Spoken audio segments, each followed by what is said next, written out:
This show is sponsored by BetterHelp Online Therapy. Stress shows up in a lot of ways. Teeth grinding, digestive issues, lack of sleep, and more. Sound familiar? Visit betterhelp.com/allies and find ways to lower your stress.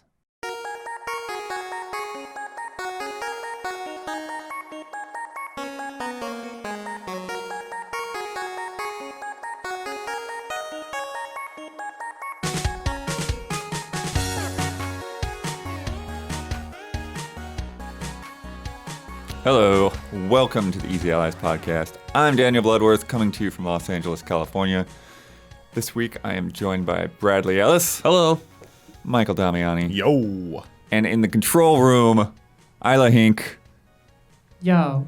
Don Casanova, and Gabby Montoots back there as well. Hello. She gives a peace sign. Nice.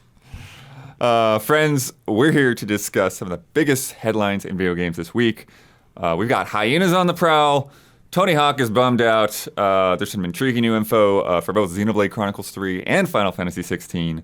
But before we do that, we must answer for the mistakes we made in the last episode. Isla, begin corrections music, please. Boop. While the PlayStation blog does say that refreshes will occur twice monthly to the catalog, it later clarifies by saying one refresh will be the normal PS Plus monthly games, and the other will be the extra premium games in the middle of the month. So basically, it's basically being refreshed once a month. Yep. Okay. When we were discussing the Dragon's Dogma presentation, Huber recounted the background information that Capcom was sharing about Cyclopses. However, the correct pluralization of Cyclops is Cyclopes. No one says that, though. No one says that. Talks like that. Generally, both are acceptable in situations like that, like octopi, octopuses. Like, octopi is more correct, but since everyone's been wrong long enough, everyone's just like, fine. That's language, man. It's ever evolving. Yeah, like It's fish and fishes. so weird. And if you have a correction, leave it in the YouTube comments on either the public version or the patron version. Use the word correction, so I find it in search, and then put the timestamps on there so I can go back and see the moment that you're correcting and go from there. And corrections music. Boop. All right, our first headline is a bit of a personal one. Mm-hmm. If you have not potentially seen it, or even if you have, just want to make sure everybody's up to speed. That this week, Ben Moore has announced that his last day at Easy Allies will be July 1st. You can find his own personal statement at the beginning of Hall of Greats, as well as on our Patreon. He's got a little blog post that he wrote up. But he's basically moving back to Iowa to be with family because his wife got a new job. We just found out Monday. We've been scrambling to figure out, like, okay, what does that mean for what we're doing? But I think at this point we can say that, Brad, you're going to be basically leading up Frame Trap. Yep, that's right. I'll be taking it over as the host more likely, but we're still figuring out some stuff. But the sweet game talk will continue, so fear not. Yeah, and Damiani is assisting one way or another. Yep. Yeah. So we're spitballing right now. We're figuring stuff out, but yeah. Yeah, and so sort of similarly, once we get the details kind of locked in, and we'll probably have to navigate as we get up to speed, but we'll have like a more official announcement about that. But just so you know, Frame Trap is not going away, and we wish all the best to Ben, and we will see him for his last episode on this desk next week. Brad, what do you know about Hyenas? They're scavengers mostly, right? Close. You're kind of close. Kind of close. They can chew up bone, and they have white poop because of it. Oh, really? I did not know that. Is that like guano? Like the bad stuff from like Guano. Ace I Ventura? mean, I think guano can be applied to any kind of poop, but it's mostly about bats. Ace Ventura 2 invented guano, did you? It did. It did. Yeah. But they specifically mined guano. Oh. Yeah, that's what. Yeah. Okay. And guano, I think bird Guano poop, yeah. of the mind? Mind guano? No. Oh, okay. They used it as some kind of mineral resource. Forget why. In Ace Ventura? Is that what you're talking about? No. Talking about real life, real history. Hyenas, the game about hyenas, right? It's not. I know. Hyenas is a Absolutely game. It was revealed on IGN's stream earlier this week. It is from the Alien Isolation team at Creative Assembly, which is a big shift, big 180 there. And it is a fast-paced multiplayer FPS that casts players as anti-hero pirates stealing from the mega rich. Each match hosts 15 players split up into 5 teams of 3, and those teams compete to steal treasures from a spaceship and escape with the biggest pile of loot. Yeah, they said it was PvE, PvP, one of those games. Right. There's going to be PvE on the map action. You'll be fighting for treasure. Yeah, Oh, I kind of Sea think of of it like Thieves, the man. Division, maybe, in a way. Yeah, maybe. Yeah. Division, more like, yeah. Because you're trying to get the resources. It's like you're going to fight other people, but you're really trying to fight to get the stuff and get out. Yeah, I mean, quite a departure from their last game. When I know a lot of people really love that game. I've never played it, but I'm kind of surprised, but I guess not. It sounds kind of interesting. Hard for me to get really excited about another multiplayer game right now, but It's I'm pretty curious. bright and colorful, but also kind of gritty in the Sure. same time. bright, colorful, and gritty. All Yeah. right. There's a guy with a Richard Nixon mask. Yeah. Oh, okay. Yeah, okay. There's another guy that's like always wearing a VR helmet, VR, and it's weird because they say that like he thinks he is a gamer or something. They described him really strangely, and it's Is like it it a- sounds like he's are gonna they- break the fourth wall. Are a they bit. just like watchdog characters? Like, I don't understand.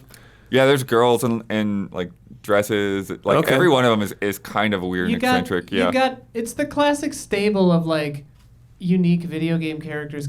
You got the girl who's Jinx from League of Legends. You got the lady who's kind of like a grandma with glasses. You got the like big guy. You know, it's just I like, guess that's the thing. Well, premise wise, that sounds kind of interesting. Like 5 teams vying for like the biggest score and who survives getting it out. Visual design of it just looks very samey to a lot of other things out there, and then the trailer presented for it just didn't set itself apart just from like the trailer. Like hearing the description makes it sound a little bit more interesting, but. I Well, feel and you saw too, like when they talked about loot, like they showed like a Sonic the Hedgehog statuette. yeah. You're gonna be stealing Sonic the Hedgehog. Cool. figures. Another, like the game might be fun and play well, but I think it speaks more to like the challenge that, especially these types of games, multiplayer games especially, Yeah. of standing out and conveying that message in a short 1 to 2 minute trailer. It's just feels like such an uphill battle. Yeah, multiplayer games are. Yeah. And You're it's- always fighting for time. And so many things lately have just had like things attributed to bad marketing in probably the last 6 to 12 months about games. It's like they seem way better, and when people get their hands on it versus what the trailers were seeing. Right. So I don't know what's going on lately. Do you feel like this has been like a long-term thing? Because I know trailers have been misleading before, but man, it feels like lately that we're getting a lot of trailers that just feel like they are just underrepresenting the game. Like Sonic Frontiers is yeah. another one. Back with Guardians last year, it's like I don't know what's going on. I with think some of this these trailer marketing, is all right in terms of like selling what it is. Like I said, it's got the goofy side, but also sort of like a darker edge to it. But yeah, I do wonder if a game like this just needs to skip to the meat, like show people a match, Sure. show people characters. Yeah, I think in gameplay, a multiplayer game, if Yeah. no one has seen your game before and it's a new IP or something like that, it's always a good idea to show what the game actually is a little bit. But There's a couple of interesting twists to it. One of them is that because you're in space, there are elements of zero gravity. that could be fun. right. And so you'll be like shooting and navigating in zero G, and then there will be certain points where like players can like flip the gravity on and off, and Nice. so that can play into strategy in the maps. And they also said that in those places you have options of also using like magnetic boots, so you can choose to like freely flow around in space or to like walk on like the surfaces. one of the best use of magnetic boots in media for like zero gravity fight. Star Trek. Was it 4 or 5? The one where they go on the Klingon ship, and the assassins they disable the gravity and they go through there, and it's like sick. So if you can convey like zero gravity fights like that and stuff where you get the technical advantage, like shoot someone, you see like the blood floating and stuff in zero gravity and stuff. Yeah. That'd be kind of cool. To me, it's just going to be about the longevity of this game. Yeah. And keeping people coming back for it. I didn't see, did they talk about its modeling, like how it's going to structure content coming out or payment or anything like that? Yeah, that I haven't really seen too much of. They talked about the map sizes because they say they're larger than your typical PvP map, but they didn't want to go full like battle royale scale. Right. Yeah, that could be really big. Yeah, so they wanted to if there's multiple have something maps. in between. Yeah. They talked about 3 kind of class character types. They said like engage, evade, and exploit. So engage characters are more action focused, evade heroes are focused on nimble movement and occasionally stealth, and then exploit characters meanwhile are like hackers and support characters. Okay. There's one guy who Commander Wright is an astronaut and he has like a foam gun that I thought was pretty interesting because it's like you can like create almost like walkways or you can create barricades to like get cover to get behind. Yeah, that's cool. And platforms to climb on. Oh, foam. Yeah. That phone. Like Oh, telephone sorry. For a second. no. It's fine. I remember the Spray I was foam, yeah. I was remembering Yeah. the trail. I'm like, oh yeah, I remember the shot now. But how a phone gun would be pretty sick. Just shoots phones at people. Just shoots FaceTime. Oh, here's the at description people. of that other character. Doc Hotfix is a gamer who believes he's a character in a game. Yes. And then Those, offers some yes. fourth wall breaking commentary. Too cute?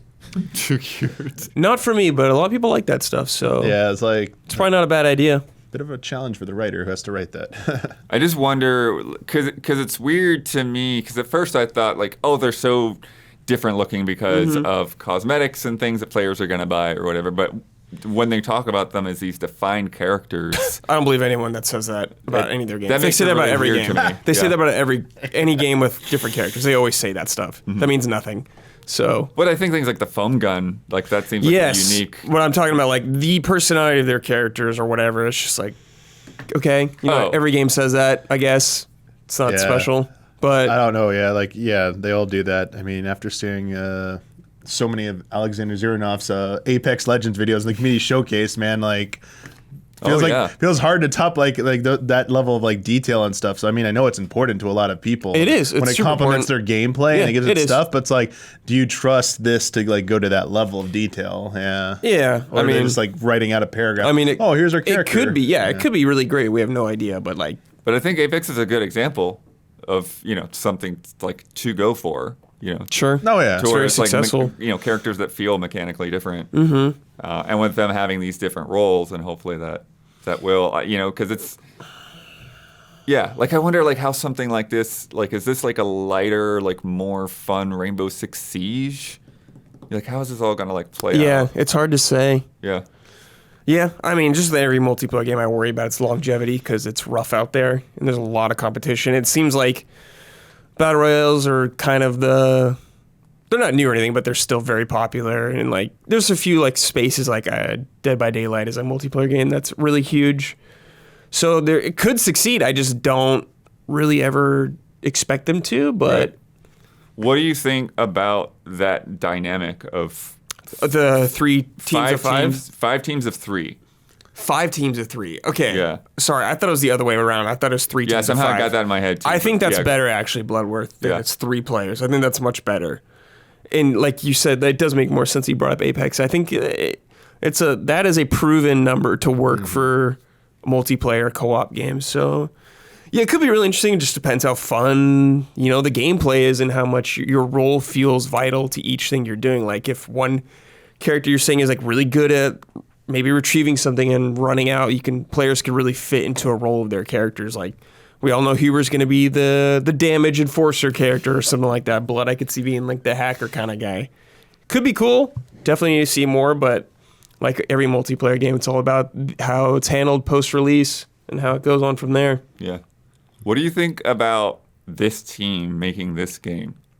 Does that feel weird to you? Does Alien Isolation slow? Yeah, I mean, haunting it's to like something very super frenetic? different from what they usually do, and you see a lot of studios kind of, you know, stick to the thing they've been doing for a little bit. But I think if they're really excited about it, they could do something really cool. I think it's really important that they understand what they're doing, and it's hard to say without seeing it and playing it, but if they're really excited about it, I think that's super important. Yeah, I think capable studios, that's one of the things they have to do is be able to be adapt. You can't just be like a one-trick pony forever. Probably forever. I mean, like... Well, you can sometimes. Okay, you can, and sometimes it works, but I mean, sometimes your parent company will demand more of you. I mean, look who's making the newest Fable and what their history is. It's like something good, or even like looking at. I know they're not all the same personnel, but even like retro studios and Nintendo, like going from Metroid Prime trilogy to Donkey Kong platforming trilogy side scroll. It's like some of the studios really are that talented. It can do that. So. I wouldn't, write this off just because of the premise of the game. It's a different type of game, so drastic from Alien Isolation. But I can see how people could be a little bit bummed out, hoping they want that. But it also doesn't rule out that they might not at some point work on that. I know it's a multiplayer game, and people think, that's longevity. They're going to need to support it, but you never know. They can work on multiple things at once. We'll see. Yeah, I'm curious about it, so keeping an eye on it, I guess. Yeah. I'm sure Hero will be down to do some heists or whatever. His speed. I'm also curious, what's the silly things that they showed for loot? Like, what is going to end up in there? Yeah, that could be really fun. And when you end up, if it's going to be like stuff that's that visually, distinct that like where you have like a hideout where you have like shelves of your loot. Yeah. Are we going to like loot a Xenomorph statue or something? Yes. There you go. We have a really weird case of something being revealed. According to Tony Hawk himself, the Birdman, on a live stream. Heck yeah! It seemed like he was just audio only. I think even too. Oh, okay. If I remember from the clip correctly. The best way. That could be a correction right there. Because I forget whose live stream he was on. I should have noted that down, but sorry. But yeah, so basically. Tony Hawk 3+4 were in the works after 1 and 2, especially after 1 and 2 were doing so well. But because Activision decided to fold Vicarious Visions into Blizzard, that is now not happening. The case, yeah. And the way he kind of laid out is that I don't know why they couldn't have just still worked on it and been, put Blizzard on the box, but whatever. But Activision had other developers give them pitches, but they didn't like any of them as much as what had been done in the past, so they just dropped it. I wonder if Vicarious Visions is kind of like they're all hands on deck on Diablo 4 or something to help get that out, because that game's been in development for so long, and they did Resurrected, which was good, what I played of it, so I wouldn't be surprised if they're helping out on that. Doesn't mean they can't go back to this blood down the line, but I really wouldn't expect them to. I feel like they're just going to be assisting Blizzard here for a long time. Yeah. Personally, this one feels a little bit more bad because Tony Hawk Pro Skater 3 is the first one I dove into from GameCube. Yeah. When GameCube launched, one of the first games I got, played it a lot, loved that song. Ace of Spades, man, on repeat, nonstop. Airport level, like sent off the neighborhood, dude. The neighborhood. Oh my, so much good times with that. And this was because it was my first exposure. Just had so much fun with that game. And once 1 and 2 was announced, I'm like, oh, they're gonna do that. And I think even at the time, Tony Hawk even said, like, hinted, like, oh yeah, they're working on the other ones. Like, so I was like, heck yeah, let's go. I was like, I wasn't as big into 1 and 2, but that 3, and now this, it's like, it's frustrating. More than a personal level, because yes, it probably was all hands on deck for Vicarious Visions for Diablo, but just good companies will find a way to like make both happen. Especially just a company as big as Activision. It's just so yeah. They're not a good company right now, but like, man, it seems like such like a missed opportunity. Like you need, like, it's good to have both. Like, yes, like working, having Blizzard work hard on Diablo and bring in support, but man, like, you just had a revival of Tony Hawk, and you're gonna let that fall. Even if they come back to it, I feel like it's still in jeopardy of like you missed the boat. Like there was a moment that you could. I don't know if there's a Tony Hawk boat that's gonna be missed anymore. No, Tony Hawk has been so down in the dumps forever. I think people are just begging for anything that's decent, and if it comes back eventually, I think it'll be fine. Sure. maybe this was the biggest it was ever going to be, but like Maybe. missing that, even that small wave Sure. is better than like it being released to like die later when it's like, it's too long. And they had a string of good revivals with Spyro, with did. the Crash stuff. Yep. It was like they could have led to something more. Yeah. And I don't think, I mean, The only thing we got was Crash 4, I think. yeah, True I mean, there's sequel. rumors of some Yeah, Spyro different, thing. yeah. or Yeah, whatever, because we but got who knows? the Insane trilogy. We had Crash Team Racing. Team Racing. Right, yeah. Yeah, and we had Crash 4. Yeah. Yeah. I think it depends what Vicarious Visions is doing, I guess, because we don't know specifically, but if they are on deck to help Blizzard with whatever they need to get done, I think it was probably the right call because Blizzard's been in a rough spot with a lot of games. And if them working on whatever they're doing helps them move up and make their games better, I think it's the right call because Blizzard needs all the momentum they can get. Now, we don't know if they're even helping them or if they're doing something completely different. We have no idea, so it's hard to say. But if they're helping on Blizzard games, I think that was the smart move. As much as Tony Hawk 3 and 4 would be really sick, I think they have to make these games coming out. They have to get them right. They have to get Diablo 4 right. This is like the big one they have to get right. Especially, they cannot get a win. Right. No matter what they do, they cannot get a win. Well, no, I mean, that goes into sort of my next point is, can Activision go a week without bad news? No. Which I had written initially, and then later this afternoon, hold on, Overwatch 2 is replacing Overwatch. Did you see this? Do you understand this? I'm kind of confused. I haven't I'm confused, investigated too. Blizzard or Overwatch for a while. Oh, go ahead. Yeah, it came up during my There's an stream, AMA, and people in yeah. chat were talking about it. It's like to them, so people who are still playing Overwatch, to them, some of the sentiment seemed to be this isn't that big of a deal as people are making it out to be. Like it sounded like since the announcement of Overwatch 2, there was some expectation of this to happen. The concern from veteran players seems to be certain things that they played for in Overwatch 1 will carry over into Overwatch 2. I imagine that's like, I don't know, well, not skins, stuff like that, like collectible type things or titles, whatever, Titles, yeah. go over with you, or at least acknowledged in some fashion. Maybe like if you did this much, you get like a legacy title I would or hope I something. think they said it all transfers, yeah. Okay, then Because they were talking about like Overwatch 1 and 2 would be able to play with each other before. Right. I don't know if that's why the it's case confusing, anymore. Yeah, I have no well, idea. and it means that, because my girlfriend plays Overwatch still sometimes, and like 6v6 is 5v5 now, and Right. like, aesthetics are kind of different. A lot of the line reads are different. Some of them are like worse for some reason, even with the same actor. Just little weird things like that. A lot of the characters are kind of tweaked and changed, and things feel different, I guess. But yeah, she knows more about it than I do. Oh, live chat is telling us stuff. I'll read that and then update you. Yeah, this is just sort of an aside since we were already talking about bad Activision news. I didn't get a lot of notes down. Yeah. Sorry, someone will know. Overwatch 2 is like free to play for Yeah. Right. multiplayer though. Yeah. Yep. Yeah. I guess like if you could keep all your stuff from one, like your skins or whatever emblems you have, anything like that, I think Skins carry over, yeah. yeah, it's all right. I don't know what you're gonna necessarily lose in the long run. I don't think they're gonna be It's just charging such a you. funny thing now, like for it to completely supplant, then like, why even have a 2?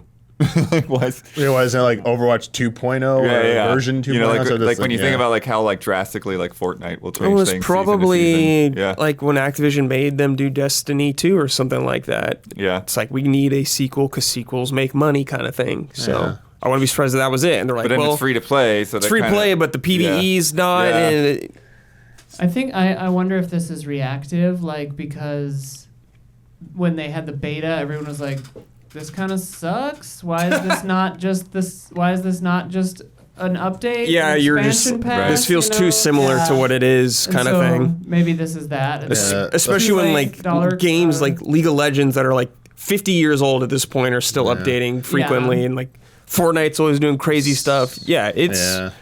it's questionable. And because it also obvious it forces everyone to have to move on to this. So by changing that setup, it's like one way or another Yeah. you're having. If you want to keep playing Overwatch, you got to come Which- up with this new one. Okay, but also Activision is doing the stupid thing where like Warzone 1 and 2, Right, or Yep. different. they're different. Like Warzone is going to keep going, but the new Warzone is going to be its own thing.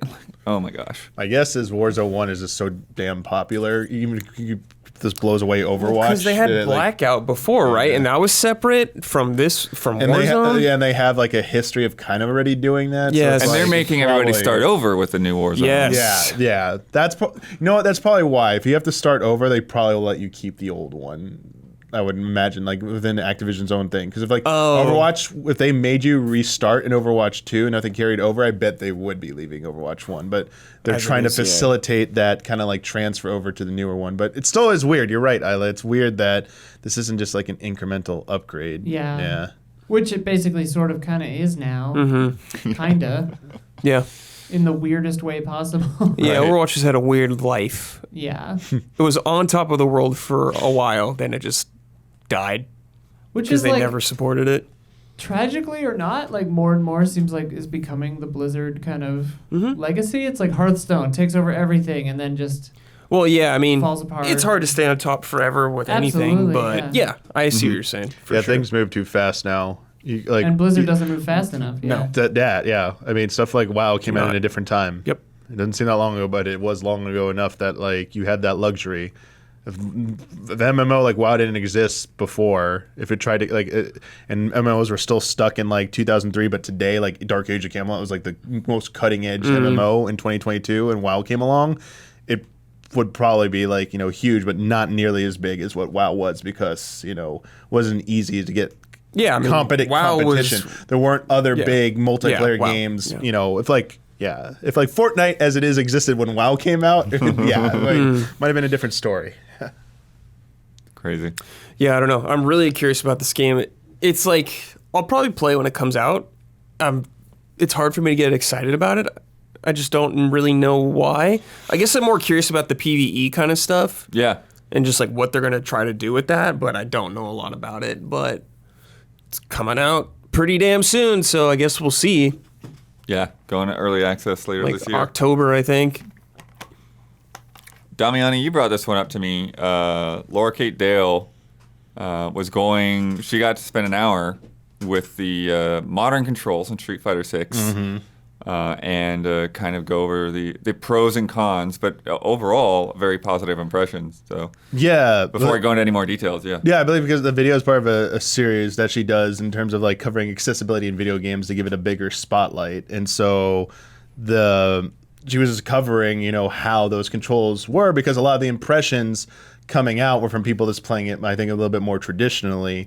And Ben tried one match and just bounced off. He had to go back to what he's used to. That's the thing. It's like maybe that wasn't the intended audience. It was nice to get this kind of perspective, because I do think that one of the biggest barriers to fighting games that have directional inputs like quarter circles, dragon punch motions is just trying to do those inputs while also moving a character around in like a chaotic environment is just very hard for a lot of people. It's not easy. That's the nature of fighting games.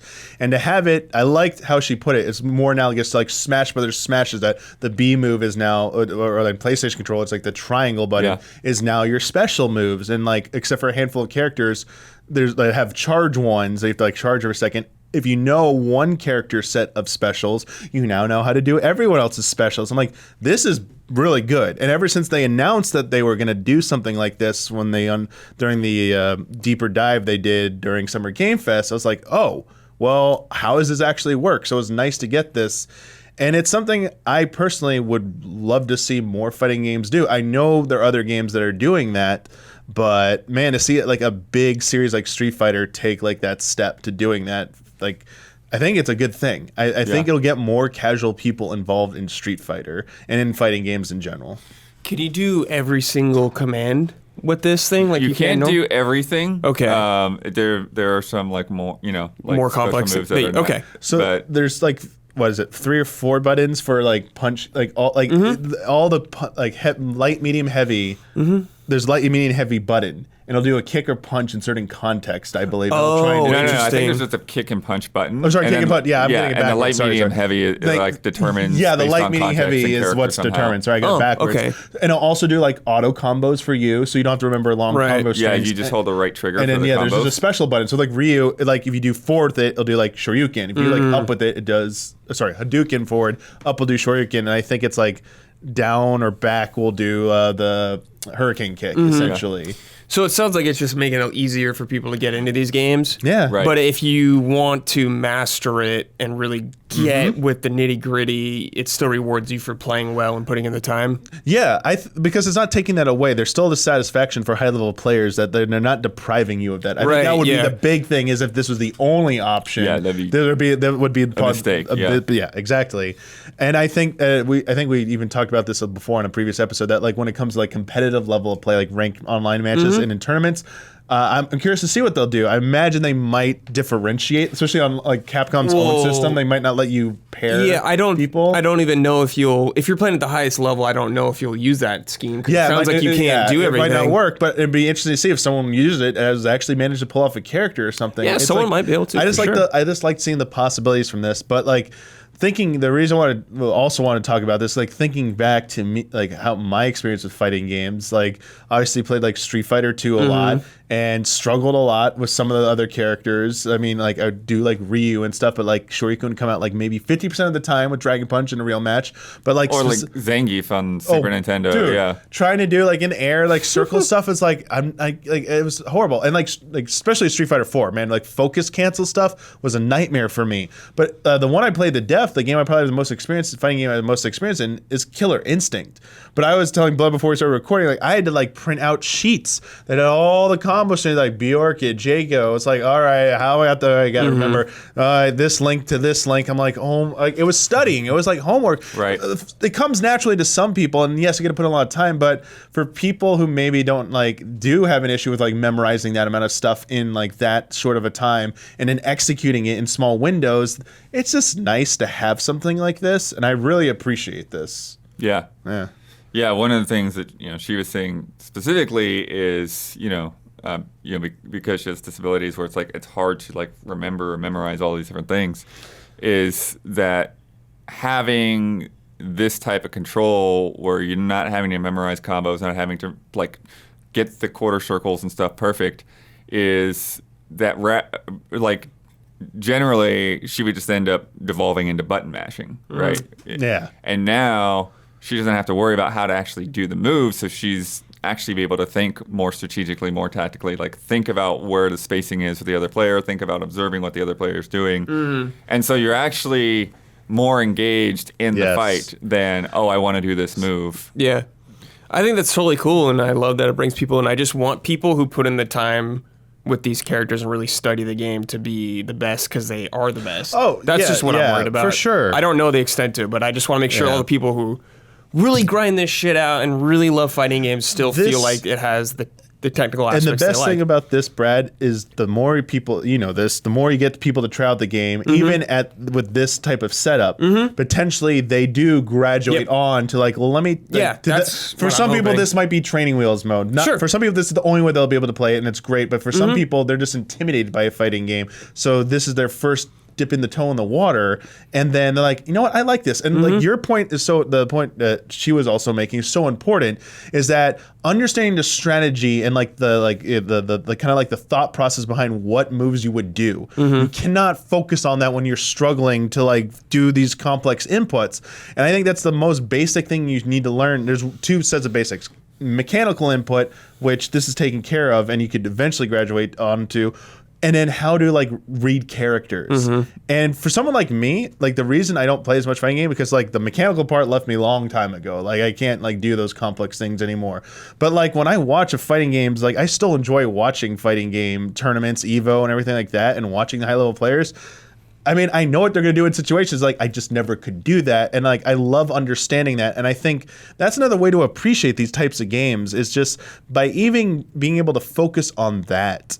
And seeing that level and understanding fighting games that way, it just opens up it to a wider audience, I feel like. So it's not even just like ease of play, it's like ease of understanding like characters. And with so many characters out there, it's like a lot to learn sometimes for the average person. Like, you gotta learn this match, you gotta learn this match. No, now you just like, you don't have to worry about the buttons anymore. You can just focus on everyone's special moves and how do you counter that special move. It's kind of nice.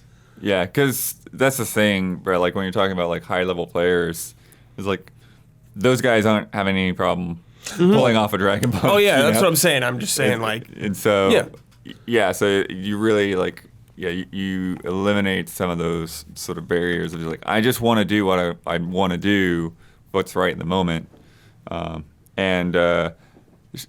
She also specified we saw the layout, there's a grab button, and I don't think you typically have like a separate distinct grab button, do you? It's usually like more like getting into the right space. So for grabs, in Street Fighter specifically, it's always been either a button in like forward or back, or a combination of two buttons for that. So there's been, but like having a dedicated button like that, I think makes it easier for some people to remember instead of having to hit like a combination of inputs or a directional plus it just like auto does it for you, so you don't have to worry about it. Yeah. Because some people will grab, but then they don't fall through the action, and the other player can counter and break out of it. So it's like, ooh, it's a grab break or teching. The other thing is about like when someone grabs you, you grab them back, and you see that glow effect. That's what that is. It's like that just makes it easier for some people's reaction time, where it's just like it's always going to be that button. That is what it's fixed in that.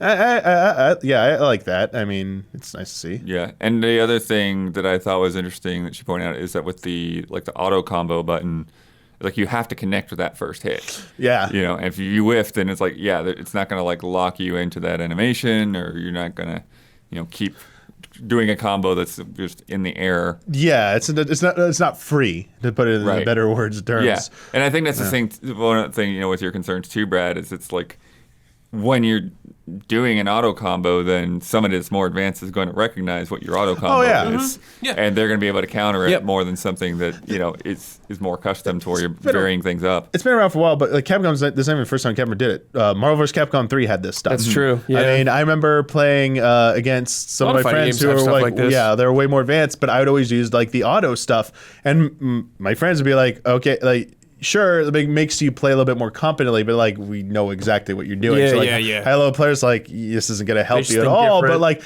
the point I want to make is that for me, I felt it was fun because I looked cool doing it.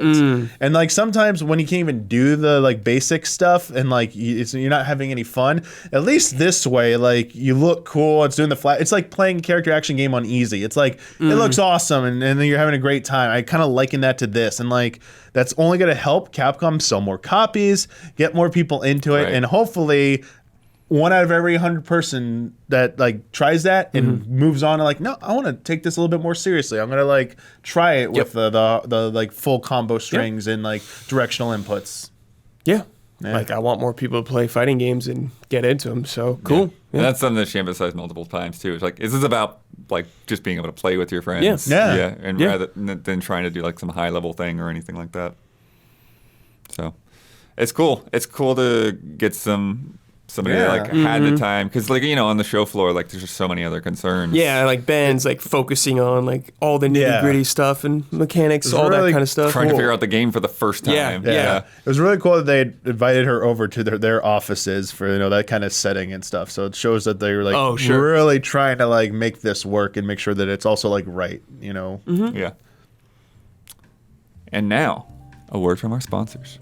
Our sponsor this week is Athletic Greens. It's a product that my girlfriend and I started using actually because we want to have good gut health and energy and get vitamins in there. And I don't know, multivitamins aren't always available. I don't always have them around. So now that we have this product, it's kind of a good way to do that. You just make a little shake and it gets you all kinds of stuff. So what is this stuff? With one delicious scoop of AG1, you're absorbing 75 high-quality vitamins, minerals, whole foods, sourced superfoods, probiotics, and adaptogens to help you start your day right. This special blend of ingredients supports your gut health, your nervous system, your immune system, your energy, recovery, focus, and aging, all the things. It's fast, easy. You do it before you eat. It tastes not bad. Like a lot of these things, taste just like, I don't know, seaweed and AstroTurf. But this is actually it's actually pretty good. I don't know. It, it definitely has it tastes nutritional and not overly sugary, but it doesn't taste like you're eating like a lawnmower blade. I have a plethora of facts about this product here. Multivitamins are important. Tons of people take some kind of multivitamin, and it's important to choose one with high-quality ingredients that your body will actually absorb. AG1 is a small micro habit with big benefits. It's the one thing you can do every single day to take great care of yourself. Your subscription comes with a year's supply of vitamin D, which is so important to add in those winter months where you don't get as much sunlight. The package that they sent us, it's really nice. It came with like a little, like a shaker, or not shaker, but like a glass thing and like a case to put the powder in, a little like tin. It's very fancy. Look, I don't know. It looks very fancy, this stuff. Right now, it's time to reclaim your health and arm your immune system with convenient daily nutrition. It's just one scoop in a cup of water every day. That's it. No need for a million different pills and supplements to look out for your health. To make it easy, Athletic Greens is going to give you a free 1-year supply of immune-supporting vitamin D and 5 free travel packs with your first purchase. All you have to do is visit athleticgreens.com/allies. Once again, that is athleticgreens.com/allies to take ownership over your health and pick up the ultimate daily nutritional insurance. Athletic Greens, like the words, athleticgreens.com/allies. Check it out and increase your health. And if you are a patron of Easy Allies, thank you. So, we still have not gotten a real Summer Game Fest E3 Nintendo Direct. However, we did get a really good deep dive on Xenoblade Chronicles 3 this week, about 24 minutes or so. I watched this today, Damiani, you watched this today too. This game's looking good. I need to catch up. But yeah. What are your first impressions before we get into the gritty of all of it? Because they went down a whole lot of different topics. Definitely agree. Went through a lot of stuff. It looks really good. And just from like a visual standpoint, in terms of like interesting environments, like once again, very captivating stuff. We'll concede. Were some shots. I was like, man, I really wish we get new Switch hardware, because I'm like, Monolith Soft is like probably ripping out their hair at the limitations at this point. Sure. Because I know some of you accuse us of being hard on Switch, but like legitimately this time, it is actually being a little bit. It's like Switch is showing its age. It's definitely showing its age with this one. Sure, I think the game looks beautiful though. Like aesthetically, it looks great, but like some of those like panoramic shots, it's like in the distance, like it could definitely use a little bit more beef. And there are some chugginess here and there in some of like the combat scenarios that they were showing. But beyond those things, wanted to get that out of the way. Very impressed with what I saw. I was very hesitant about Xenoblade Chronicles 2. A lot of it didn't speak to me, so I was very high with I'm behind. 1. I've never actually gotten loved, to 2 yet. Like 1's one of my favorite games of all time. Sang its praises, told everyone I could get to listen to me to go please play it and stuff. 2 came out, kind of didn't ride the hype with that for me, and I kind of fell off a little bit disappointed by it. Everything I've seen about this is speaks to me, and it's brought me back in. Just like the music. Just to start with the music. We got to hear some battle themes, like excellent work. Got to hear some like sweeping orchestral stuff for like the beginning when they're doing a little bit of a story synopsis there. By the way, not very spoiler light, very appreciative of that. Yeah. Did not really wreck anything for me, but gave a little bit, like the story thing they began with, just enough details. Like the main premise is that these two warring factions, we'll keep it simple for everyone, going against each other, but the soldiers they use only live for 10 years. Oh, damn. So you have a 10-year lifespan. And they in service of these queens who command these giant mechs that harvest energy from like everyone who dies. Yeah, soul and stuff. energy. Yeah. Soul energy, and it looks sick. Just like giant mech mouth going slurping in all the soul energy, and like graphic deaths of people. Like they looks like their face dries up and crumples and stuff. It's like pretty graphic. But what's wild though, Brad, is like even if you survive the battles, then once your time is up, because like one of these characters has like 3 months. Then they show like, they go before the queen and they get honored by the queen, basically absorbing them. Some of them do. Not everyone even gets. Even the ones who live, not everyone gets like that honor and stuff. So like it's like the best honor you can receive is like you get to be sent like Yuna style, performing the sending and stuff. Like that's what the flutes like. That's what they do. They send the spirits on, and that's kind of like the thing. It's very like it's got a heavy melancholy to it. But I mean, like the. But yeah, so basically then what happens is like there's these two groups, like 3 from each side, end up working together. It was a little unclear on how they end up together. Okay, I think at first it sounded like a special mission, but then it sounded like they were fugitives. So the 3 members from one side and 3 on the other side, they meet up and actually like are against each other. And then it seems like that big bulky dude kind of like knocks some sense into them, and like they're clearly being pursued by something, and they basically have to band together, and that's your core party of 6. And they did a character introduction again. We've seen these characters already, but we got a little bit more information behind them, their personalities, also like their jobs. We'll get like the job stuff, right? Yeah. Really good stuff with the job systems in this game. Like they did deep dives on the combat system, the job system, and then like the Ouroboros system, like the mech system. Which we'll get to that. Yeah. So have you played the first Xenoblade? I've played both of them. Oh, okay. So the basics that they showed for combat were very similar to Xenoblade 1, where it's like, okay, auto-attacking and arts, and then comboing things together, toppling enemies, and following up on that kind of thing. But then, there's different classes to where they talked about, like they had like attacker, defender, and healer kind of roles. Mm-hmm. And you can even see by the characters' names, and then you can swap freely between characters, like during battle. Mm-hmm. There's a job called War Medic, War Healer. Warrior Medic, I think, yeah. Warrior Medic. Okay. Is it a paladin? And it is like Gunner Medic. Oh my god. Yeah, like they seem pretty creative with this stuff. That's cool. Now, to elaborate on the battle system, so it's definitely not going. It's a fusion of things.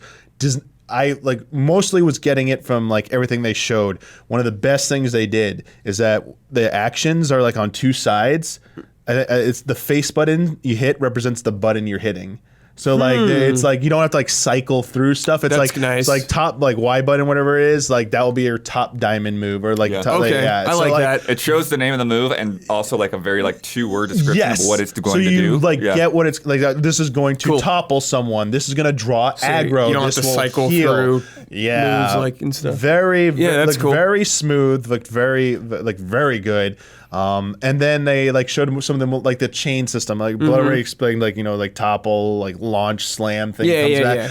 Want to praise the UI. I know it looks like maybe a little cluttered, busy for some people. Sure. But I thought it looked pretty clean and simple. I could follow what they were talking about every time. Perfect way to put it. Very easy to follow. A lot of things like that will fade after you start playing for a little bit. Yeah, like buffs were very clear, like color coded on the party list, and because you got 6 party members, they have a bar at top to show you the progress of an enemy through like the 4 states. So once you like, I forget the first one, but then it's like topple, then you launch it, then you want to slam it. That's when you can inflict like the most damage. And on the far right, they have like your chain meter that you're building up, where you could like you keep doing those types of attacks. You're gonna build up your chain meter, and you unleash that, and that's where like the persona thing, where everyone comes in and you do like you pick what everyone's gonna do, and it keeps building. Oh right, I remember those. Yeah, and it amplifies a big flashy attack. So it really looks like it's taking the best of 1 and 2 system. And making it a little bit more easily digestible. Okay, I felt like I didn't need a 30-minute YouTube video. Yeah, I definitely felt like, especially with 2, I remember at the time I was like, "What? Right? I don't understand this." And then like with the job system, it's kind of a traditional job system thing, but like you rank up the job, great, and then you can take those arts into other jobs. Love it. And then you can even create like fusion arts. Yes, so like if you have two characters have like the same job and same arts or whatever, complementing arts, you can like there's in the middle of your bottom screen, it'll give you a prompt to combine them, and there's a fusion. So it's like they really want you to mix and match by like leveling up characters beyond like their starting job to build up different type of strategies. And that's not even to mention, I think it's probably in your notes next, you have a rotating 7th party member called Heroes. Yeah, so NPCs that you find throughout the game, like they have special skills and special jobs that are unique to them. Oh. And so you can have one of these characters in your party in addition to your regular party members at a time. And then, you can like learn their job skills and pass that on and combine it in with the rest of your stuff. One looked like whatever the Overwatch character, whatever they had, and like the guns or whatever, the cowboy. Was that McCree? Apex? Yeah, whatever. Yeah, literally looked like that. They got the No-Pawns will be joining you. Oh yeah. Yeah, I love the No-Pawns could be joining you. Cool. So it's like pretty. And Did you notice one of the heroes was blurred when they were going through the menu? Well, because we probably have an idea of where they're probably going. Top with left this. is like all pixelated Yeah, yeah. I think these are substituting as the blades. Yeah, basically as the custom things. But even these will be able to like contribute to like the different play styles and like rolling with like they have their own unique versions of jobs as well. Oh, okay. So well, those three categories, those umbrella categories, there's very unique differences below them. I mean, they got also like the gem crafting systems coming back. Yeah. I love that from Xenoblade Chronicles 1. I am so happy it's coming back. Cooking from Torna, which I haven't played, is coming back. Yeah. Okay. I mean, they're bringing the best stuff from the all past entries two. into Good. there. One thing I thought was interesting is they were talking about like getting the sort of like, I don't know exactly how it's going to work. I don't think it'll be every quest, but they were talking about you go through and you talk to people in the town, and then your party like goes to camp, and then they talk about the conversations you had, and then that's what initiates a quest sometimes. They got that from Tales of Arise. Yeah? At campfires, you can prompt like advancing social relationships with people, Oh, and sometimes right. triggering side quests with that. But this is way more. This looks way better, honestly, if I have to say that. So like, yeah, as long as you encountered an NPC. Like the campfire scene later or whatever, it's kind of cool. It's like these kind of windows that have like an image of like what that possible quest will be. It's just one of the different ways that they're just like expanding. And like it looks like the heart-to-heart location things, like with the two hair Yeah, thing. yeah. So it's like it's real. I kind of like this. Cool. I just hope they cut out some of the side quest fluff. Yeah, I don't know. They weren't indicating from what I gathered. They weren't giving the impression it was going to be very side quest heavy, but you never know. Both games Yeah, kind I of. mean, I don't mind side quests, but but yeah. boy, they had a lot in those past ones. But yeah, there's. Oh, sorry. Oh, the other thing I was going to say is they actually did show like one of those like relationship webs for a second. It's like, the yes, stress. yes, stuff like that. It was Let's so go. good. Let's They had go. like the smiley face, show you how far. Like, Yeah, that's cool. I mean, they showed like the skill trees. Especially one of the ones I liked looking at was the skill tree for Ouroboros. And Brad, This is nuts. this is so you have 6 party members.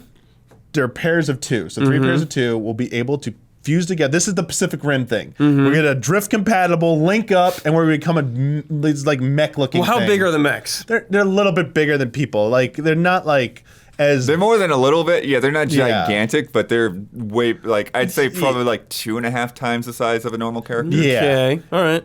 They look really cool, and the thing that I think that people had a question about was this fusion of 2 personalities. Like obviously they only have one basic appearance, but they reflect both the 2 characters' movesets and personalities. So you could toggle between who's the dominant person in control at the time, and the movesets will change slightly based on that, Okay. which is really That's cool. So Yeah. they're keeping a little bit of that flexible dynamic, and then you can also power up your Ouroboros with a skill tree. Like there's one of the ones I saw like said like add like 45 seconds to your time, I guess, like so it can last longer. Good. Yeah, and like all the same things come into play. Like there was a chain attack that they did where it was like 1,000 cuts was one of the options, because you get like 3 different options for what goal you want to meet that will give you the reward effect. Like one of them was like break all attacks will ignore enemy guards or whatever, which is kind of cool. 70% chance of ignoring enemy guards.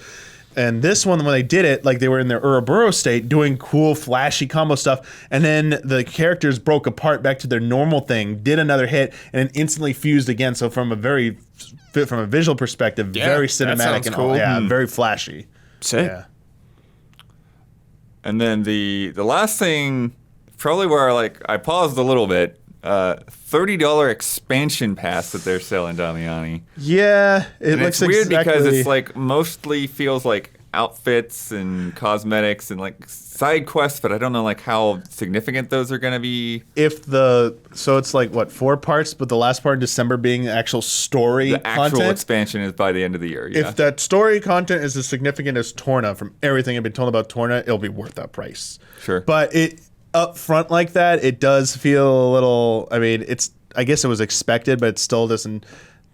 Make it sting any less. It's like, oh yeah, you have to pay a little bit more. Now, very curious to see if this will be added I was to the gonna ask- Nintendo Switch Online expansion right. pack. I was gonna ask Because that.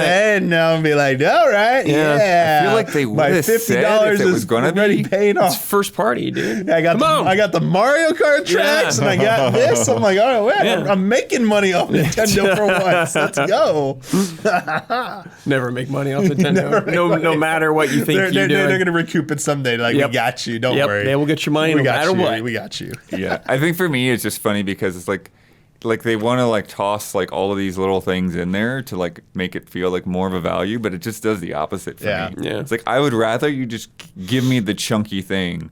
Don't tell me about weapons. Like you can put them in there, sure, but I don't need you to bullet point like weapon skins and outfits and all this stuff. I was- Challenges. I don't know. Yeah, it's also a little bit early because, I mean, they can't say anything about that story thing. So, Right. it's like, I mean, it's at least they're upfront about it. Cause I forget what was like about Smash Brothers. Soccer was even telling people like, hey, this is a business thing. We need to push this, but we understand you don't know all the fighters in this expansion pack. So, like, maybe don't buy it right away. Like, wait for it and stuff. Like, Yeah, at that's least great. on that, they're like being a little bit honest about it. Yeah, but that's it's- what I think is that's Yeah. what bugs me is like you're trying to sell me an expansion to a game I don't even have yet. Like just chill a little bit.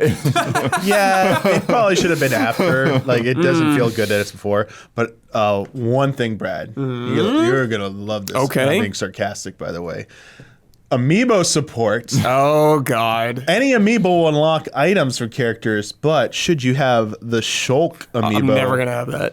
If you got the Shulk amiibo, you ready for Shades of Breath of the Wild? Do you get his outfit? You get the Monado. Oh, the Monado? Dude. But it only works for the sword character. Yeah, for the sword character. But I mean, they have some crazy. but I mean, weapons, the different everyone could be a characters. swordsman though, so you can technically get. Well, yeah, I it to guess any I guess you the have sword Shulk? class. I do not have Shulk, so Send us a Shulk amiibo. I'm gonna guess Do they're I not have showing Shulk? it. I don't know if I have Shulk. I'm I guessing might. they're not showing it, but I'm gonna imagine probably like Rex. If you have the Rex amiibo, it's probably gonna give His you weapon. his weapon or Pyramithra. I forget there's a Rex amiibo, but like Pyramithra there is. So Yeah, it's get their like, you're blade. probably Dude, I hate that. It's so annoying. Ugh. Yeah. So I hate the Amiibo DLC so much. I hate it. It's so annoying. There's so much for Breath of the Wild. Dummy, I just got in like cold sweats thinking about Breath of the Wild. I know 2. it was like the Amiibo thing stuff. is this is guaranteed at least. It's no stupid percent chance. Remember Breath of the Wild? Yes, It wasn't I even do, guaranteed. Stupid dude. chest falls down from the sky. hope. Open it. Ah. Didn't work. All right. Turn back the clock. Reload the save. Try it again. Oh Tommy my and he also God. trying to cheese That was it. the worst part of that game. Yeah, it was. It was really bad. Still no update on the North American Special Edition pre-orders though. After right. they didn't have any info about the new pre-order date since they kind of bungled the first attempt. Yeah. Dang. Did you get one? No, I'm not. I don't have any of this. Oh, okay. The definitive edition or two. I don't have the special editions for them. Honestly, other than for collectors' purposes or people that just want the complete set of the three, what they're including in this doesn't look that interesting. Honestly, yeah. it's like a steel book and like a small art book, and it's like, Oh, pretty basic then. yeah, it's pretty basic. It's not that Okay. impressive. Yeah. Okay. It's not the Master Sword statue. Yeah, Like no, in Breath of the Wild. no. All right. All right. All right. Sounds cool. I'm excited to play it. I refuse to watch this because it's like so close. Sure. And I don't Yeah, feel like I don't need to see anything I'll else just buy it and again. play it. Yeah, I need a recap of the stories, dude. Hey, there's some really good videos that are out there. No, Oh, people are good. starting to link them for Great. people, and I'm actually. I don't think I'll be able to get through. I don't want to replay 2, and I don't think I'll be able to get through Torna in time if I even started it Yeah, now sure. with what I've got on my plate. So like, I'm just gonna watch some 2 specifically for 2. I just need to watch the recap and the Torna summary, and I'll be good. Yeah, cool. And you can skip back. Oh, question. How did the open world look? They're pretty well known for their open world. Yeah. It's intimidating. It's so gigantic. A lot and, like, so many of varied crisscrossing environments, elements. man. Cool. I said when I was watching, I was like, this is what I look at this. It's just like so more visually appealing than like stuff I see and like, because it's not seamless open world. Right, but like, it's not. It's what I hope for a lot of big JRPGs. One we might talk about. We'll in a talk about minute. that, yeah. But like Pokemon Arceus. It's like, man, I understand they're like going for like a different vibe, but like it's just night and day how much more interesting to just traverse and explore. Yeah. Because landmarks are returning. Those are like the like little hidden vistas that like if you work your way to find a secret cave and flow through, and then become a nice little fast teleport spot for you as well as on top of like landmark experience. Which Love is that stuff. Yep, And that's good. Creature designs look good, and you know, Yeah, they always have really those gigantic. They have like things. really sick, huge enemies. I remember the big like gorilla dude Gonzalez is back. He's been like in 1 and I think in 2 as well.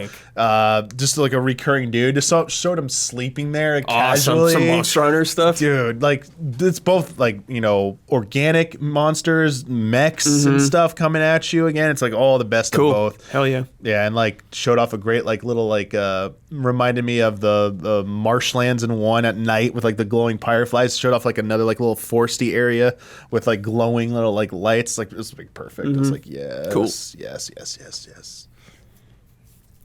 And yeah, as Damiani was hinting at, we had an interview with Naoki Yoshida. Oh, we did? Recently. Well, not us. Oh, what? Okay. We did? Yeah, I was like, we did? The public. I was like, he went to There all was the an codes. interview. What did I ask him? Blood used the code. Yeah, Blood Blood redeemed the used the damn code. Yeah, that's right, Blood. But regarding Final Fantasy XVI, saying specifically that it will not be open world, but focused on multiple large areas to bring a story that feels like it spans an entire globe and beyond. We decided to avoid an open world design that limits us to a single open world space, and instead focus on independent area-based game design that can give players a better feel of a truly global scale. Heck, This is probably what this will be Rebirth. Will be like this probably too. This is literally what I like to see, because you can craft a really good open world, but there are limitations, and going to various different locations is one of the hardest things to do. And Final Fantasy 15 to me, I know some people love it, but I felt its overworld was one of the weakest parts of that game to me. Wasn't a lot to it from what I remember. It was not very varied and memorable. Yeah. And looking at something like, just talking about Xenoblade Chronicles, all 3 games, not seamless open world, but giant, massive environments that are interconnected so that it feels like you are moving across giant moving mechs. It helps that illusion better, and those zones are so big and they feel satisfying in their own. Like I didn't need an open world. Right. Like It it felt fine. huge. And judging by like just like the varied environments of 14, which this team's like partially comprised of 14 developers, the Heavens War team, I fully like in what they've shown. I'm like, yeah, these environments are gonna be great. Like I have no doubt in my mind that like we're in for a treat with these, and it's great. And like it just like people think linear is a dirty word, especially when it comes to like RPGs. It's like there's a way to do even linear good. It's this is it. This is like you don't need having an open world for the sake of open world is bad. You need to have a vision, and it needs to be fully realized. And it's clear that what they just said from the interview that they want to go all over the place. There's no way you're making a world like that and it's gonna work. Yeah, it's like Witcher 3 is technically like zones. They're divided up. Yeah, I mean, you can't in a way, seamlessly I'd go say, from one to another. Yeah, I'd say Witcher 3 is kind of like multiple open worlds in a way. Like Yeah, because they're huge, but they are divided. Yeah, because you have the starting area, which is sort of like your almost like big. a tutorial open world, but it's still pretty big. Yeah, it's big. That game is big. And Those then zones. you have sort of the main map, and then you have Skellige, which just by... I guess you could make it so that you could sail over there, but it's just... I mean, it so, just how helps. interesting would It that helps be? the transition from each zone, I guess. Like Yeah. it is harder to design very unique zones and make them transition to believable ways, but it can be done. Like some open world games work really well, like Breath of the Wild and Elden Ring. Obviously, I think it's a really great open world, but I think this is the right move for Final Fantasy. I agree, and I think it'll be the right move for many of their games to come for a while, because the idea of an open world is cool, but like you said, if it's not done right, it doesn't work. And also, there's the nature of this game being such a combat heavy, like to the level of being a character action battle system. Like, I think it's important they still have the sense of exploration and feeling like you're in a big zone. And but I think they know that. I think they'd realize that. I have faith because I feel like the zones are going to really complement the narrative, and they're really talking up the story in this game. I know they said they're doing their best to fulfill as much of the enrichment of the narrative by in-game means only. Right. Like they talked about not doing supplementary books like they do for like 14 has so much lore in it that they have to make books for people to like keep up with it. And they're like, well, that's not really what we're going for, but we still want you to feel satisfied when you're going through this. So like I think this type of design will make it easier for them. Like obviously like it can be done other ways, like Elden Ring and From Software, they're specialists in that type of narrative, but it's a different type of narrative format with that game versus different. what they're doing with this. Yeah. Yeah. Well, I think something like towns too, like it's a really big challenge. Yes. To put a town into an open world without us, like, making it seamless. Yep. And, kind of as we know from the Final Fantasy games in the past, like sometimes like a town can feel a lot more interesting if you do have that loading screen there, if you are in a separate space. Yeah. I just totally don't agree. think it'll be linear like Final Fantasy 13. So fear not. No. I think the most analogous game, if you've never played Xenoblade or whatever, like Final Fantasy 12, it's probably going to be a little bit like Final Fantasy 12. I mean, you had those large environments, and sometimes you could go left at a part instead of right, and you go to a zone maybe you weren't supposed to be there yet, but like who knows like what creativity they have with this game up their sleeve. But I this is what I wanted to hear, honestly. My fear was that they were going to try and make this open world, and like I'll be honest, I suspected they were never really going to go for that. So like this is what I expected, and I'm happy it met. I think 15 expectations. scared them a little bit. Exactly. When he says global scale, what do you think of, in terms of, like, I guess getting from place to place? Because the idea of, that being the advantage of, no, you're going to travel to something completely different rather than just like walk through a door or a passage. There's or multiple a cliff. ways to do it. I mean, it just depends, like whether they want it to be like more interactive, like you have like some kind of vehicle mechanism, like a chocobo or an airship or whatever you're gonna get at some point, and there actually is gameplay behind it. Versus like just sometimes the narrative will dictate like you finally get access to here. Like Final Fantasy X didn't have the technology at the time, so they'd have the traditional looking like 2D overworld map, and they would just show you like ... Indiana Jones style, like, oh, you're progressing in this next area. But after you did that once, when you backtracked and stuff, it was just like you had the airship, and it would just like teleport you down. Same with Final Fantasy VII. Like that's exactly how they did it when they got there, and every Final Fantasy it's been like that. So I imagine it's like we've seen a lot of the map there. It's probably going to be a combination of like chocobo carriage type travel, and there'll be some kind of flying mechanism as well, and it'll probably be instant teleportation. It won't be like, oh, I can fly in air. I mean, I don't think it'll be freely flying. Yeah, there'll be like something you could ride a mount type thing in the individual areas, I imagine, but like because it's not seamless overworld, there's no cross thing like that. Yeah. Like you could fly maybe an airship in that zone and teleport to the next one, but yeah, but like realizing a full giant scale like world map again in Final Fantasy, it's just like will be nice to see that, where it's like it's not just one section of one little continent. Potentially, it's gonna be here's the whole world map at the end of the game. You can go anywhere in this world, and like you're the zones. Like I want that feeling again. It'll be nice if what they're saying they fully realize that. Yeah. It's funny. It's kind of a whole different vein of game, but the thing that really this reminded me of this comparison was Deus Ex Mankind Divided, because it's not exactly like an open world game, but you are in this one like large, really complex city, and like you go into like, all these different apartments, you could go into other buildings, you could go underground. There are all these different routes in and out of things.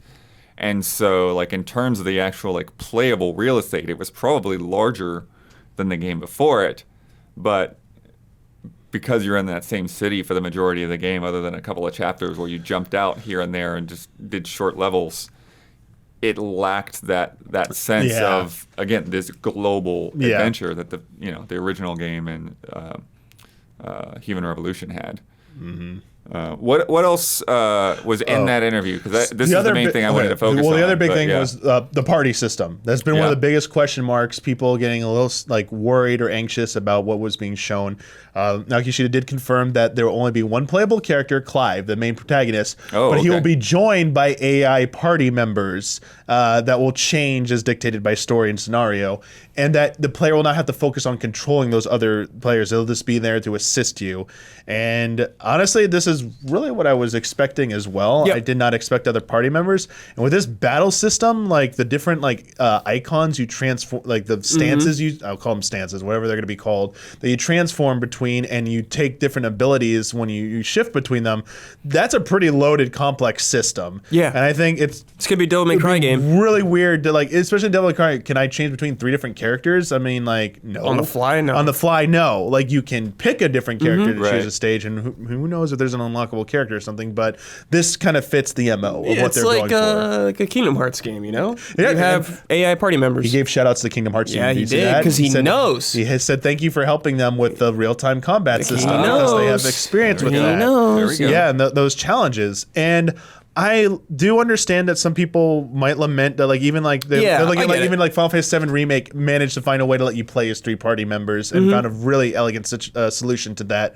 But this is going for something different. Yep. As action heavy as Final Fantasy VII Remake and Rebirth will probably be, it's not to the level of depth as in the same type of systems that are what 16's what going you're gonna be able for. to do at 16 is to be Yes. much more in depth And I- with one character. And I feel like that'll be clear once people get hands-on with 16. They're like, oh, this would not have... you're gonna this see is so different. Final Fantasy 16 combat videos like you do Devil May Cry videos with yeah.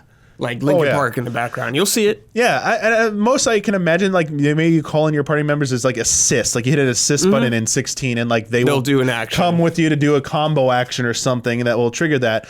And I'm very optimistic about it. And speaking of combat, the other thing he did say, Naoki Yoshida, was that the icon battles, no two will really be the same, and they all have different themes behind cool. them. One of them supposed to be like a wrestling match, like WDE style, whereas another one, I forget what he said. Third-person shooter. Third-person shooter. Oh, okay, yeah. yeah. So they're going for different styles now. That one, I think we need to get our hands on and really to really appreciate that, because I think that has a little bit more that still needs to prove itself. I've never Right. seen anything like that in a Final Fantasy game, really, other than Well, one thing that hopefully, they've learned lessons from the summon fights in 15, because I felt like some of those were some of the weakest parts. Yeah. of the Yeah. game. This looks like it should be really, really cool, and it's. and that was you fighting. That was you fighting as people as them. So these are 2 giant kaiju style fights. It's will they just be glorified mini games, or will they have some depth to them and feel rewarding and satisfying? I think just having the Devil May Cry and that guy from Capcom, that battle director, being involved in this game gives me a lot more confidence in whatever combat things they're gonna throw your way. Yeah. I mean, I giving definitely in all aspects giving him the benefit of the doubt on that. So, they haven't given us reason to doubt yet. But I think it's really cool that if all the icon fights are going to be really different and have some different hook to them. Third person, what the hell is that? That sounds crazy. Yeah, it's do it's think probably going to be Bahamut probably fighting them. I think Yeah. that's super important, though, because I think when you have something that's that big and epic, that if you do it and then you do it again, it starts to just You lose it. instantly lose the feel of it. Yeah. If you do the same thing over So it's a again, good, not I special. think it's a good idea. Yeah, man. Just, again, 15. That Leviathan fight was absolute trash. Yeah, you That know was what I'm such a low point. really of that hyped game. for is the transitions in these fights, because you think about the ones in 7 Remake during boss fights, how sick they Oh, are. I'm just yes. thinking about these huge icons Yes. doing it, man. Woo! Oh, man, yes. It's gonna be good. Year away. Yeah, so we're away. Damn it. I was saying earlier too to them that Yeah, Blood's hyped. this is becoming one of my most anticipated Blood games. is hyped. And it's partly because you guys talk up 14 so much, and it's just so gigantic and daunting to try to hop into that game, but to have a lot of that same crew directing something a little bit more traditional. Perfect Yeah. way. Yeah, so glad to hear that, Blood, because yes, besides time commitment, just some people just don't like MMOs, period. Just the nature of the structure, going and doing quests and stuff. Some people, that's boring to them. They have no interest in that. So to see a more traditional sort of action-heavy RPG, but all the best parts about 14, but remove the MMO gameplay and do it more like this, I think you're going to see a lot more people be like, whoa, this is what I've been missing. Maybe not the gameplay-wise, but everything else about this? Yeah, I'm on board for this. So very, very happy to see how this turns out. Just be sure to get us codes next time. Multiple codes. Multiple codes. Multiple codes. Multiple We'll codes. see. Also this week, The Quarry and High on Life were actually originally Stadia games. According to sources that have told Stephen Totillo, they started as Stadia exclusives. Obviously, the companies themselves aren't saying much, but there was a document of Google had announced a partnership with Supermassive in 2020, and then Take-Two confirmed that Supermassive was looking for a publishing partner as the quarry was wrapping up. So, yeah, it really does sound like Stadia tapped into them and then backed out and was like, Take-Two saved it. Yeah. Which makes sense now that, like, why would Take-Two suddenly come out with one of their games? It's totally out of their especially when there's another Dark Pictures game coming, like, this October or whatever. Yeah. It's like, and again, like, why would they make this if they're making Dark Pictures? Yeah. It's like, well, because Stadia brought a bunch of money to them. Later on, they backed out. Stadia. Oh, wow. Evil West got an extended gameplay trailer, about 10 minutes long. Yeah, I just saw a little bit. I'd never seen it before. I was like, oh, this looks fun. There's been so many just weird Wests and other West I got games very confused, Blood, yes. that when I clicked It on was like this, Dead West. I was like, don't know what I was expecting, but I wasn't expecting this. And it was like, West is like the new Souls. yeah. Put it in every We just title. get- Well, and it's West got those West. kind of elements to it as well. Yeah. Like the dodging course is it does. very Souls-ish. But then you like dash and punch dudes. shooting dudes and stuff. You've I got was like, like cool. electrical attacks. Yeah. There's vampires. Yeah, it sounds fun. I'll check it out. It's maybe. crazy. Lots of gore. Yeah. Because it's Flying Wild Hog. Yeah, I was Shadow saying, Warrior guys. yeah. So like I saw this one point where like both of the guys' arms were ripped off and there's like blood gushing out of them. Yeah. Third person. Yeah.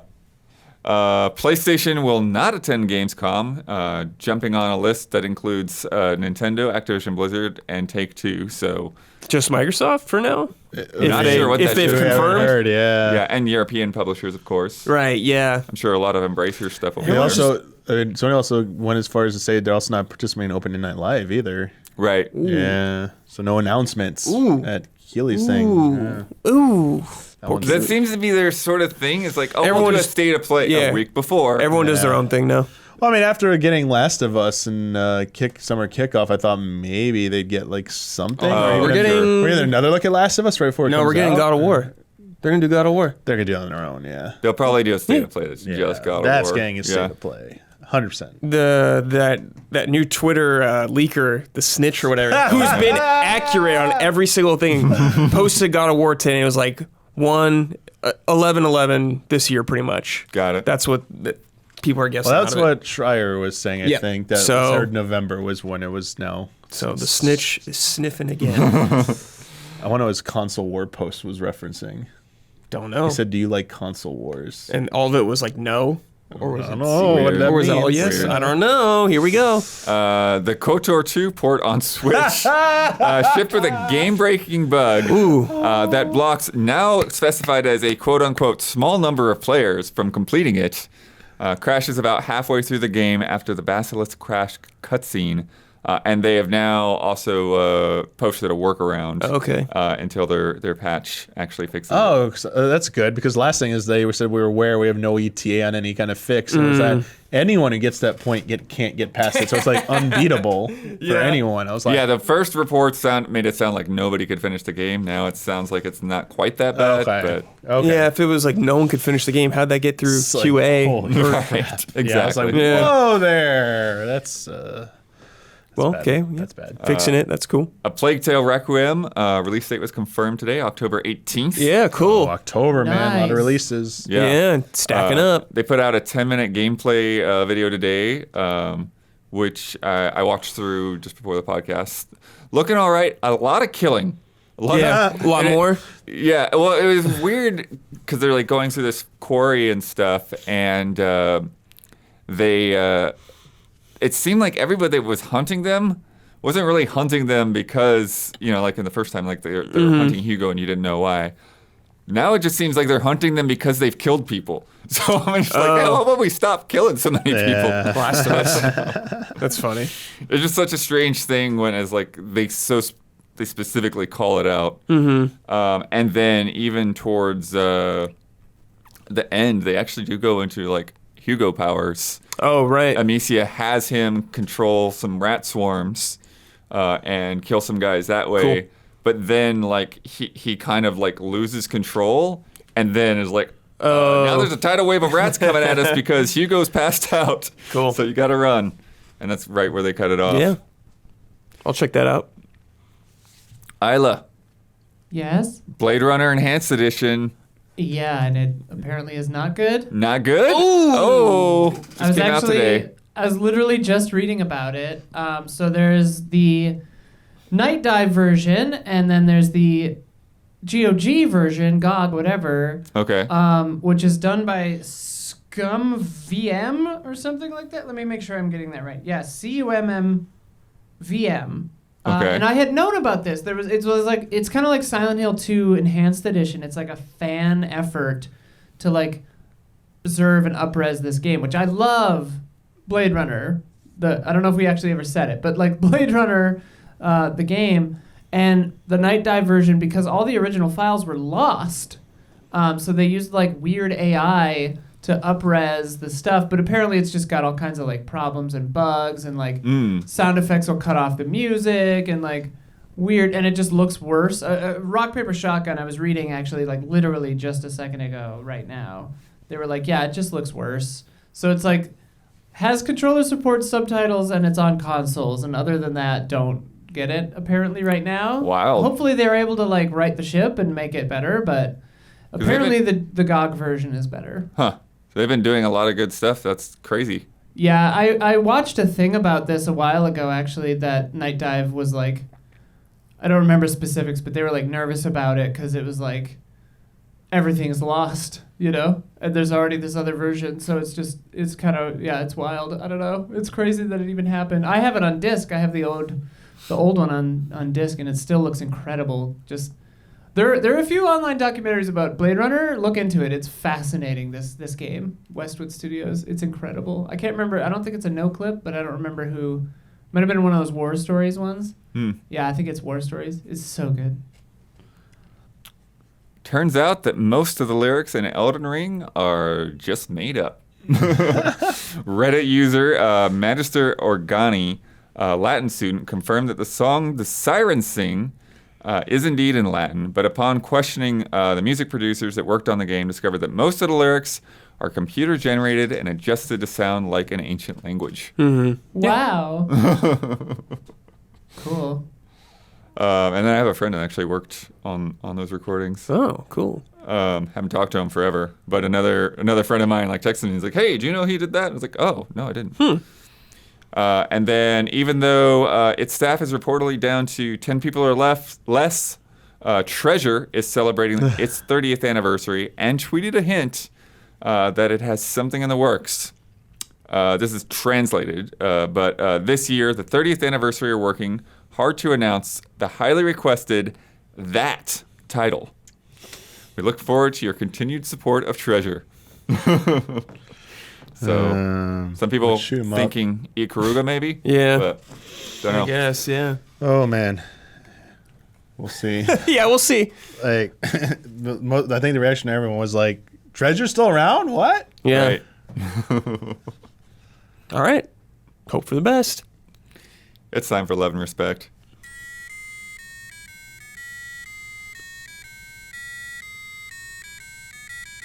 Love and Respect.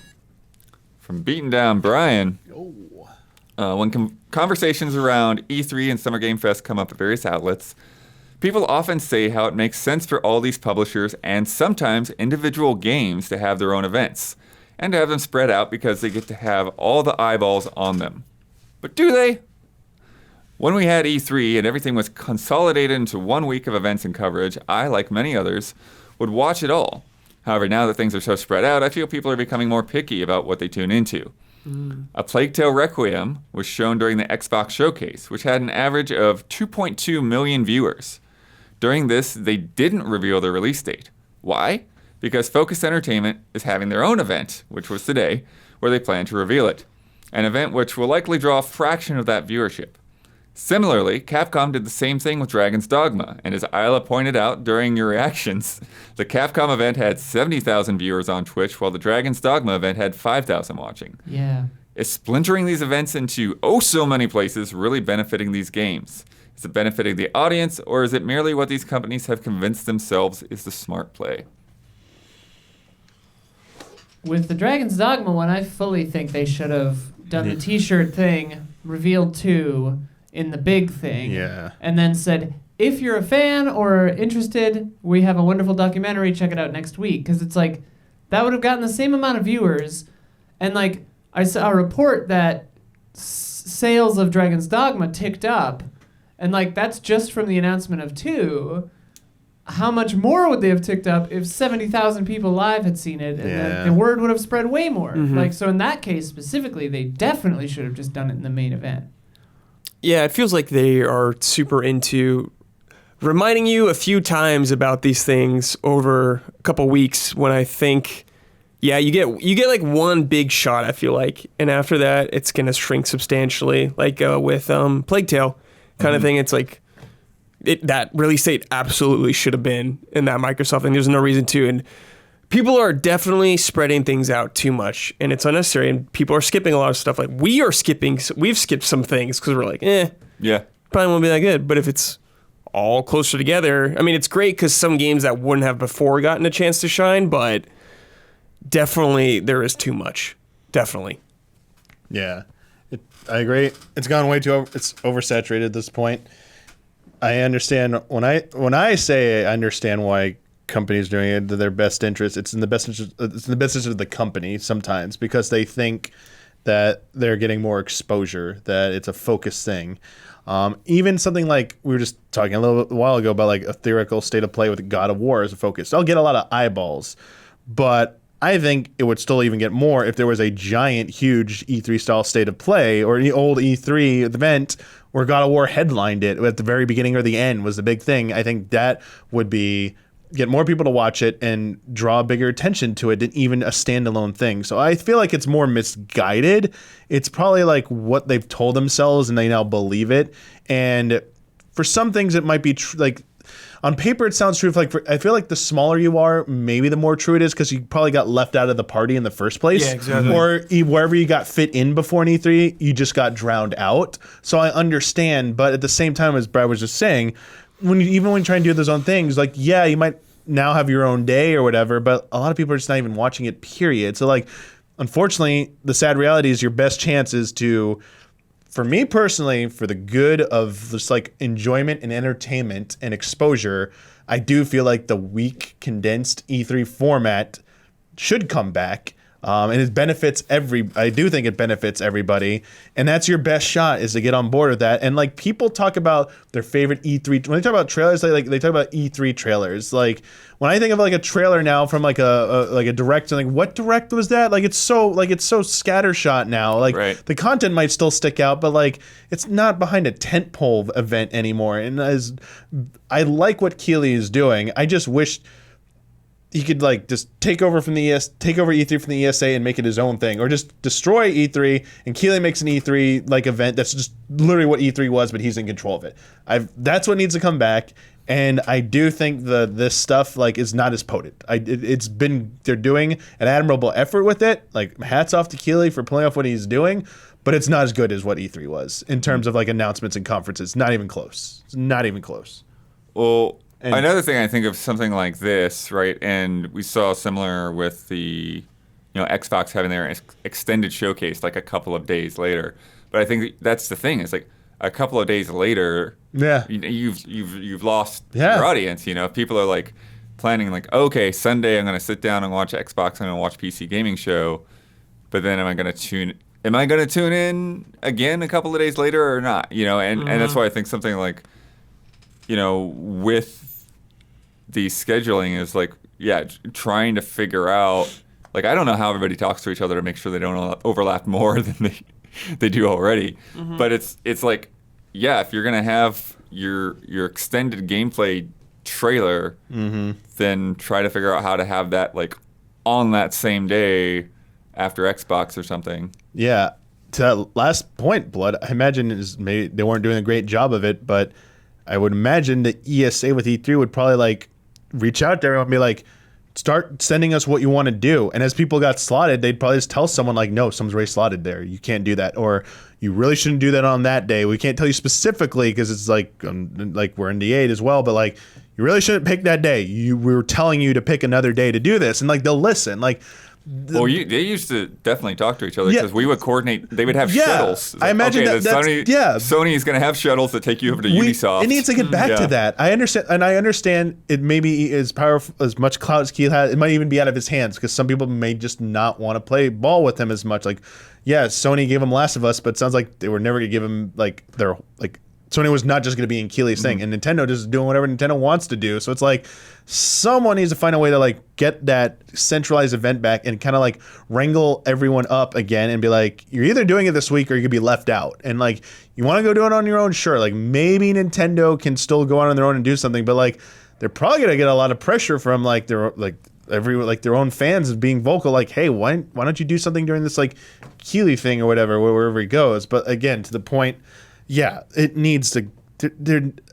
Keighley indicated he's gonna sounded like he's gonna try and do something similar to old E3 next year if he's allowed to, but like it just needs to get back to that, and it needs someone like Keighley or someone as competent as Keighley in charge, and not like a group that was clearly like the ESA was clearly causing a fracture. I mean, obviously things were wrong if like Sony went their own way and then we're saying we don't agree with the direction of E3 and Microsoft not being there but not really being there because like they were doing their own thing next door even though it was part of E3 they weren't really there. EA leaving, doing EA Play, like something was clearly upsetting them and it was probably the ESA. So like I think there's a way back, but like it won't be easy, but I want it so badly because I miss it so much. Yeah. Kind of similar, or related rather, not similar, but Platinum Declan, hey allies, late to the party, but want to try Dragon's Dogma.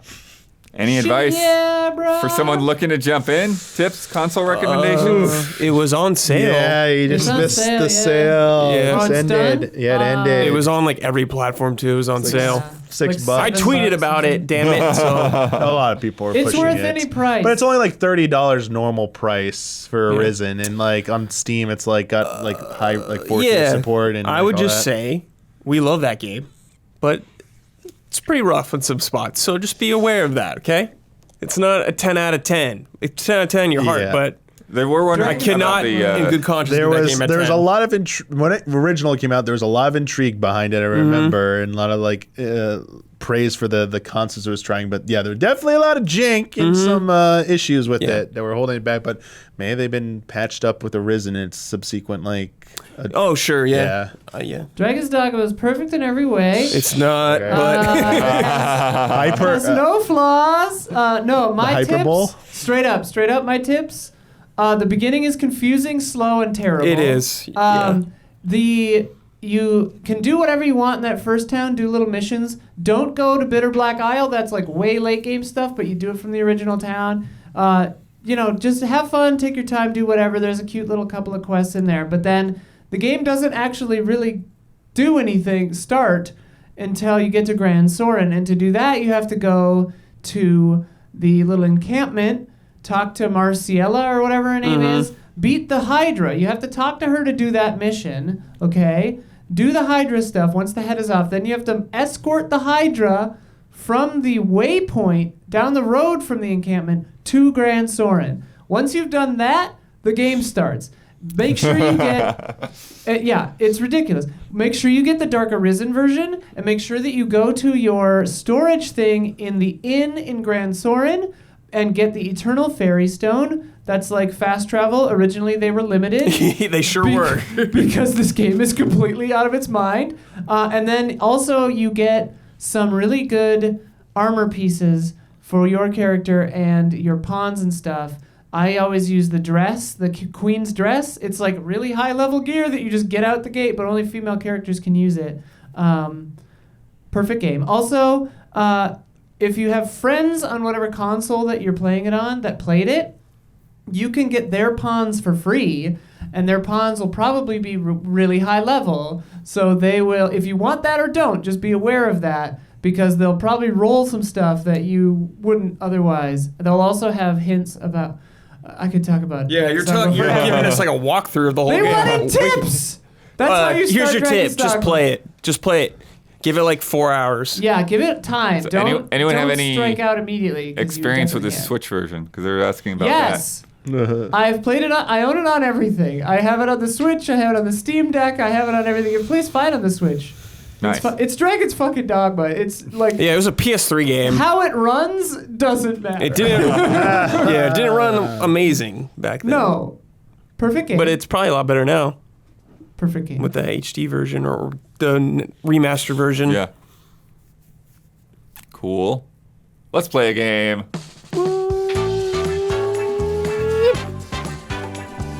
From Fat J, PHATJ. Greetings, allies. I love nicknames, especially when FromSoft uses them for boss fights. Reading Ishin the Sword Saint just gives a heaviness to the fights that's to come.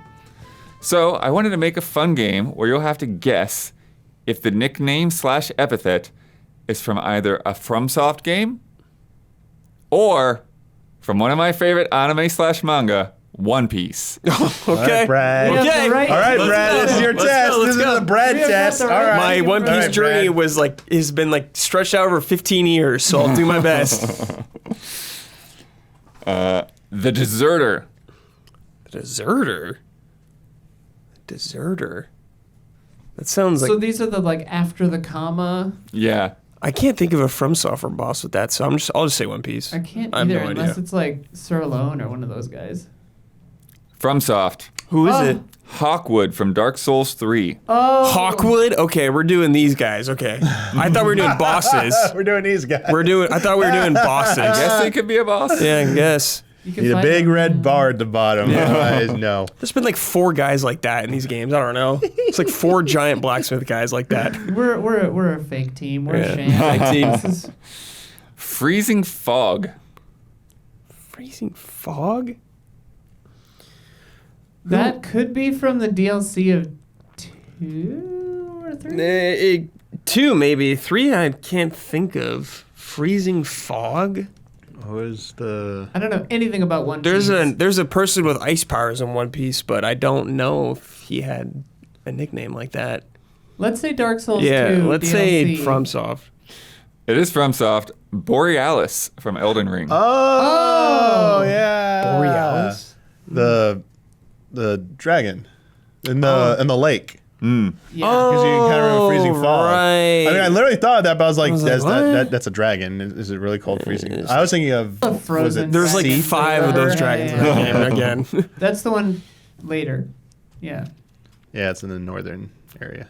The Silver Fox. The silver That could be Sif. fox. It's just a wolf though. Yeah, that's true. Oh yeah, you're right. The Silver Fox. One Piece. That's One Piece. Yeah, I think that's or a pirate. that could be Foxy Sekiro. Pirates or something. He's got it. One Foxies? Piece. Foxy of the Foxy Yeah. Pirates. I watched that like legit 12 years ago. Ah, sick. Soul King. Oh, that's One Piece. Yep. Brook. Yep. Soul King. Yeah. Large Monk. Oh, Large that's- monk. Oh That God, there's Soul? a guy like that in One Piece too, though. Goddamn. That I'm could. pretty sure. I mean, there's so many months. I'll say One but, Piece. Yeah. One Piece. Yeah, dude. Watatsumi. Yeah. Dang. The Spider. The spider. That could be Patches the Spider from. Yeah, Bloodborne? it could be. Yeah. Nailed it. Yeah. Nice. see. Nice. Crescent Moon Hunter. Well, that's That's definitely From Soft. Yeah. Sounds like it. One Piece. Ah, fucking Katarina wait. Devon of the Blackbeard Pirates. Oh. They tricked us. That's a good trick. That is a good They trick. tricked That's us. a good These are some trick. like deep cuts. Yeah. Well, because there's always the Crescent Moon Blades and like the Dark Moon Blades and I don't remember anyone from Blackbeard's crew's name. Corrupt King. that's Souls, Corrupt King. isn't it? I can't think of who would be called Corrupt King. Dark Souls 3? Yeah, I thought it was Dark Souls 3, but I don't know anything about One Piece, so Yeah. Could be a pirate king. King. Corrupt. Yeah. No, it ain't the Yeah. Pirate King, baby. That's for sure. I'll say One Piece. It is One Piece. damn it. Avalo Pizarro of the Blackbeard Pirates. More Blackbeard More Pirates, dude. Izzy Hands, that's from Blackbeard's team. And then the last one, Black Blade. Blackblade. Isn't that... Is that guts isn't for that Berserk? Elden Ring? Well, there's Black Blade stuff in One Piece. It's the blackest... Black There is a Black black Blade. blade. Yeah. I'll say One Piece. Black Knight sword. And one. FromSoft, Ooh, who is it? Malekith. Oh, of Oh, course. Malekith, the Elden Ring. Black Malekith. Blade. I think Yeah. of death with him and not... Yeah. Destined to death. Yeah. No, but Malekith the Black Blade. Yeah. Yeah. Nice. Cool. That was a good game. Yeah, cool. Yeah, really good. It's time for bets. This week's bet. Next week, we're finally getting Cuphead, the delicious last course. Got to play a little bit of that at Summer Game Fest. We're going to start from the first boss and let go of the controller. How long will we last before we die? Brad. I wish I went a little higher, but 15 seconds. 15. 13 seconds. Oh, Damiani, damn 13 it. seconds. Isla. I edged you out. I said 12 seconds. 12! I guess I have the high, 37 seconds. Oh, boy. Ah, Yeah, I was wondering, like how long are those iframes going to affect? Yeah. right. Yeah. Yeah. I didn't write down anything. Hang on here. Like just going through the motions. 15. 15, 13, 12, and 37. All right, last week's bet. Sonic Origins released today. Right before this podcast started, I went to Sonic the Hedgehog's Twitter account to look for the most recent image tweeted by the official account. And last week, I had asked how many retweets that tweet would have. Brad bet 8,000. Huber bet 2,100. Isla bet 4,075, which was the exact number last week said. And I bet 3,123. And this image here today, I got it pulled up. Where is it? It's got Sonic, Tails, and Knuckles.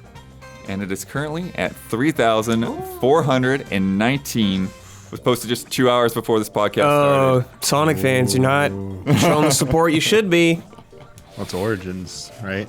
Yeah, they should be all over that. $40 for Origins. Yeah, that's true. Upset. MJ That's Music. a gone. lot of retweets, though. Yeah, it is. That a account lot. is And cooking. Yeah, they done a good job with that account.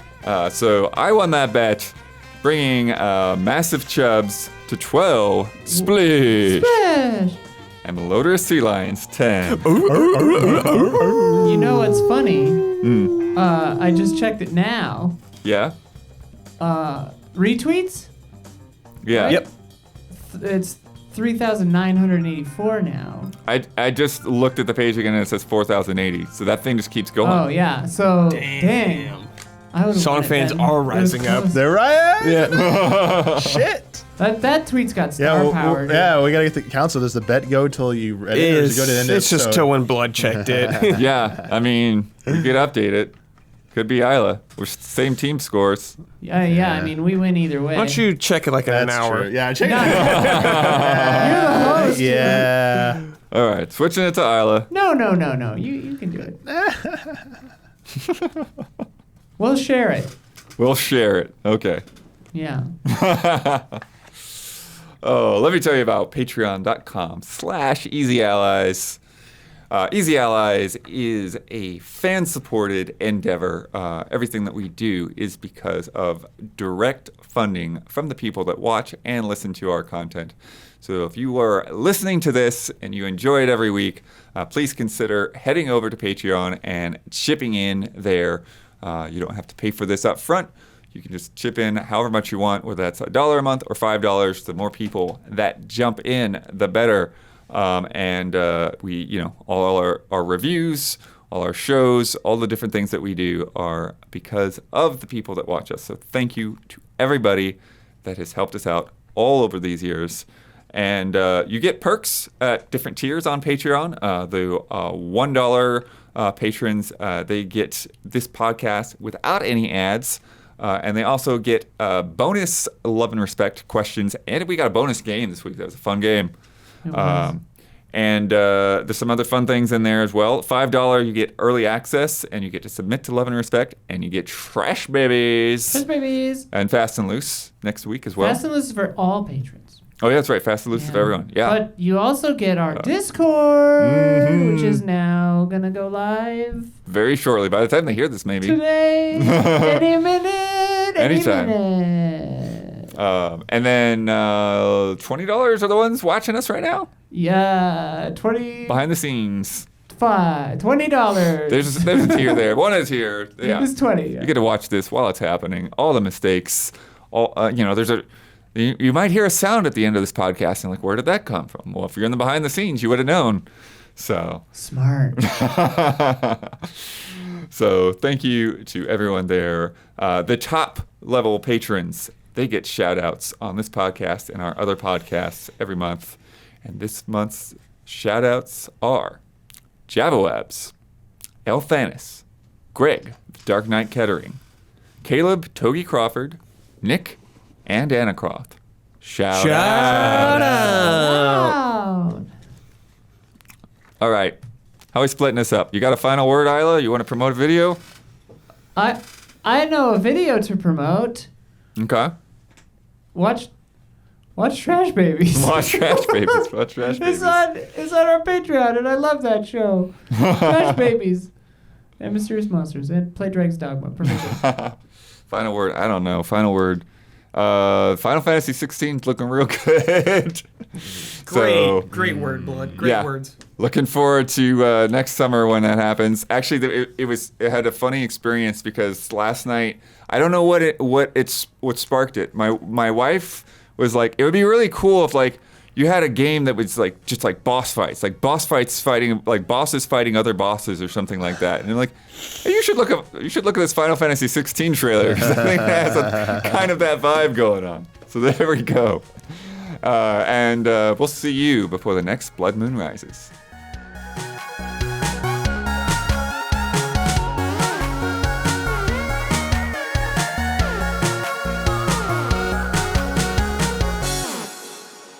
Beep boop beep beep beep beep beep beep beep beep ba ba ba ba ba ba ba ba ba.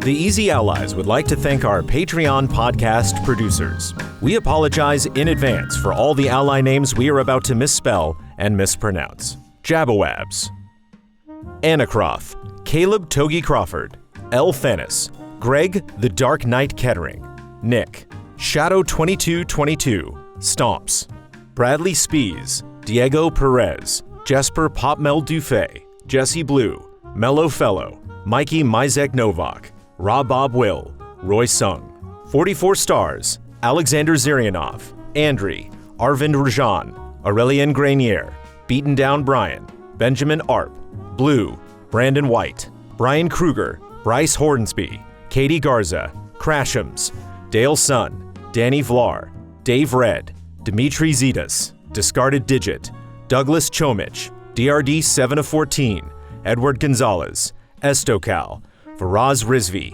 Freya Lawson, Garrett Holfish, Gary James, G. Levin, Hayden Hargraves, Happy Gaming, Isaac Swanson, Joe Frantic, Joey Bruno, John Burns, Jose Gutierrez, Kroldemort, Lath, Luke Bennett, Mango, Marcel Markov, Mark J. Betters II, Matthew Holcomb, Matthew Pauling, Miguel Rivas, Mo Grant, Mr. One Luigi, Nathan Watkins, Oni Blackmage, Paul Sway, Pete Shoemaker, Ronka Q, Raymond Wheeler III, Robert Crouch, Robert Stoffel, Sage Mode Q, Sam Handrick, Samsa Stormbaum, Sigma, Silent Consonant, S Snake 24, Stepan Hakobian, Stephen Thomason, T-Beaks 15, The Banana Forklift Killer, Chum Nguyen, Valmar, Walker Hope, Rack, You Know Me, Zigazich, Anish Dor, Aaron Haney, Accounts Payable, Adam Henry,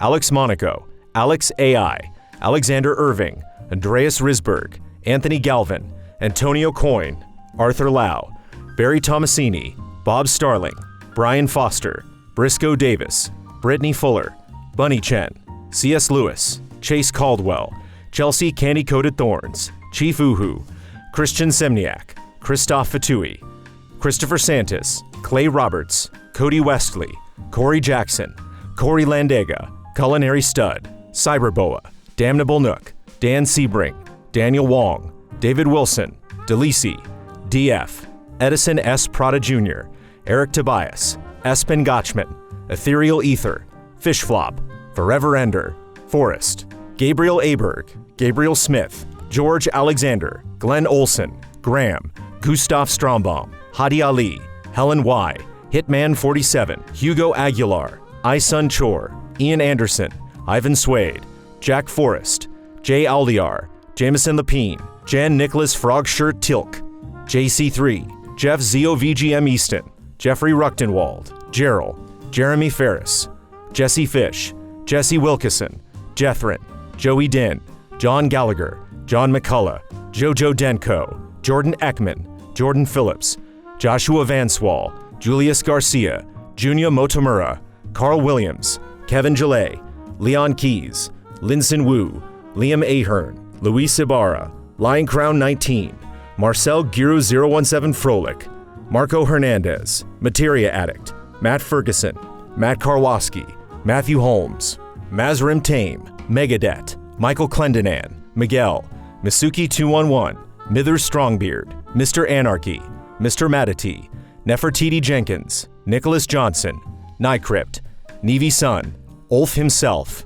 Origachino, Pablo Rodriguez, Philip Higdon, Pojo TMC, RF Switch, Rafa David, Reed Johnson, Richard Ma, Rickard Enbaum, Ritz 1906, Russell Bateman, Salvers, Sam Sorensen, Samuel Copeland, Sean Pavlov, Sebastian Trier, Shauna M. Bowman, Sid Raghunandan, Seemar, Simon Anderson, Sneaky Gato, Splontot, Stovetop Sugar, Strikeout NZ, Soltab, Super 3D Cow, Taffy 9K, Tense George, Tim Strothman, Tim O'Keefe, TJ Sullivan, Toad Shadow, Toasty Soul, Tokyo Slim, Tony Knox, Travis Ing, Trevor Thomas, Tristan Howard, Trizac, Tuttle, Olton O'Connell, V8 Dave, Volker Bach, Wavy Chula, Willow Pingree, Wouter DeHaze, Zach Hardy.